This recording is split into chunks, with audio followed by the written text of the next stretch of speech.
ભાગવત એનો સાર છે. નારદની શંકાનું સમાધાન કર્યું.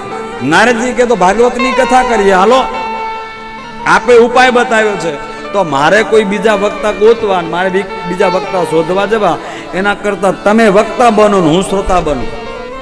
હાલો કથા કરીએ. ક્યાં હતા? બદ્રી વિશાલ ક્ષેત્રમાં. પણ સનકાદિક ઋષિએ કીધું કે અહીંયા નહીં. કેમ કે અહીંયા ભાગવત તો બન્યું છે, રચના ભાગવતની અહીંયા થઈ છે, પણ અહીંયા બધા લાભ લઈ શકે નહીં. તો બોલે આપણે હરિદ્વારમાં ગંગાના કિનારે આનંદ નામના તટ ઉપર જઈએ અને શૃણુ નારદ વક્ષ્યામ વિનમ્રાય વિવેકીને ગંગા દ્વાર સમીપે તુ તતમાનંદ નામ.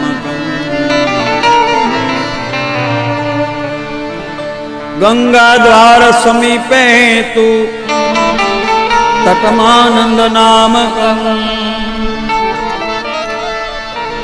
હરિદ્વારમાં આનંદ નામના તટ ઉપર જઈ અને ભાગવતની કથા કરીએ. દેવર્ષિ નારદને લઈ સનકાદિક ઋષિઓ હરિદ્વાર ક્ષેત્રમાં આવ્યા.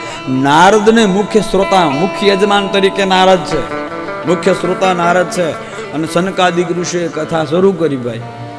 અને જ્યાં કથા શરૂ થઈ, આજુબાજુ જે હિમાલયના ગિરિકંદરાઓમાં ગુફાઓમાં બેસી અને હજારો વર્ષની જે તપસ્યા ઋષિ મુનિઓ કરતા હતા, દેવર્ષિ રાજર્ષિ, એ બધાને ખબર પડી કે સનકાદિક કથા કરે, નારદ કથા સાંભળે છે, તો જપ તપ યોગ સાધના સમાધિ બધું છોડી અને આજ બધા જ ગંગાના કિનારે કથા સાંભળવા માટે આવ્યા છે. કેવા કેવા ઋષિઓ? ભૃગુ, વશિષ્ઠ, ચ્યવન, ગૌતમ, મેધાતિથિ, દેવળ દેવરાત, અરે પરશુરામ, વિશ્વામિત્ર આદિ બધા કથા શ્રવણ કરવા માટે આવ્યા છે. એકલા નથી આવ્યા. આમાં લખ્યું છે સર્વેપ્યમે મુનિગણઃ સહપુત્ર શિષ્યાઃ.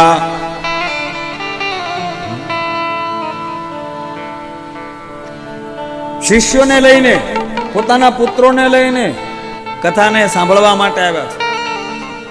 પુત્ર શિષ્યને લઈને આવ્યા છે, સાથે ધર્મ પત્ની પોતાની પત્નીઓને લઈને આવ્યા છે કથા સાંભળવા માટે.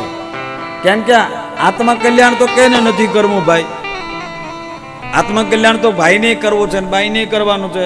નર હોય કે નારી હોય, પોતાનું આત્મકલ્યાણ તો દરેકને કરવાનું છે. અને એનો મહિમા છે હો ભાઈ. પતિ પત્ની કથા સાંભળે.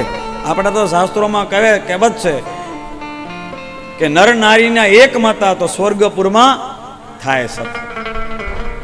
પતિ પત્ની જો ભક્તિવાન હોય તો ભાગશાળી હોય નહીં. આ તો કહું છું, ભાગશાળી નહીં તો એક ભજન કરતો જ બીજું બારે રખડતું હોય. પાછું હોય તો ભાગશાળી, જેના ભાગમાં એવું પાત્ર આવ્યું હોય તો ખૂબ કૃપા કહેવાય. ભગવાનની, ભાવેશ્વર દાદાની કૃપા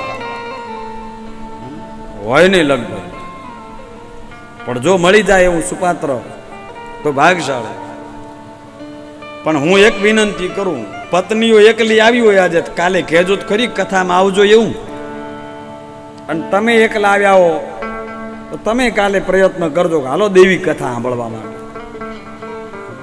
ઋષિ મુનિઓ પત્નીઓને લઈને, પુત્રોને લઈને આવ્યા છે. અને એવું નથી એક બાર ત્રેતા જુગમાં આપે જેને ઈષ્ટ, આપણો ઈષ્ટ દેવ કોણ છે? ભગવાન ભોળોનાથ છે ને ભાઈ. ભાવેશ્વર મહાદેવ કર જોરદાર જયકાર કરીએ. બોલીએ ભાવેશ્વર મહાદેવ કી જય. એ રામાયણ સાંભળી છે ને ભાઈ, તો રામાયણમાં મહાદેવ કથા સાંભળવા જાય. બોલો, એકલા ગયા, બે જણા ભેગા ગયા? હે, સાચું કેજો, એકલા ગયા હતા? ના ના.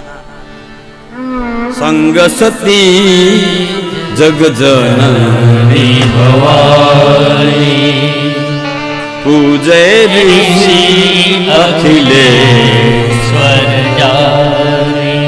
એક બાર ત્રેતા જુગમાહી શંભુ ગયે કુંભજ ઋષિ પાહી. અને સંગ સતી જગજનની ભવાની પૂજે ઋષિ અખિલેશ્વર. તો ભગવાન ભોળોનાથ પણ કથા સાંભળવા જાય ત્યારે પાર્વતીને લઈને જાય. એટલે શંકર એકલા આવ્યા હોય એને કહું છું કાલે પાર્વતીને લેતા આવજો, અને પાર્વતી એકલા આવ્યા હોય તો કાલે તમે શંકરને લેતા આવજો. ભલે તમારા ભૂત પિશાચ ભેગા આવશે તો ચાલશે, પણ લેતા આવજો. હા, ભૂત પ્રેતની છૂટ છે. આ તો મહાદેવનો દરબાર છે ભાઈ અહીંયા તો.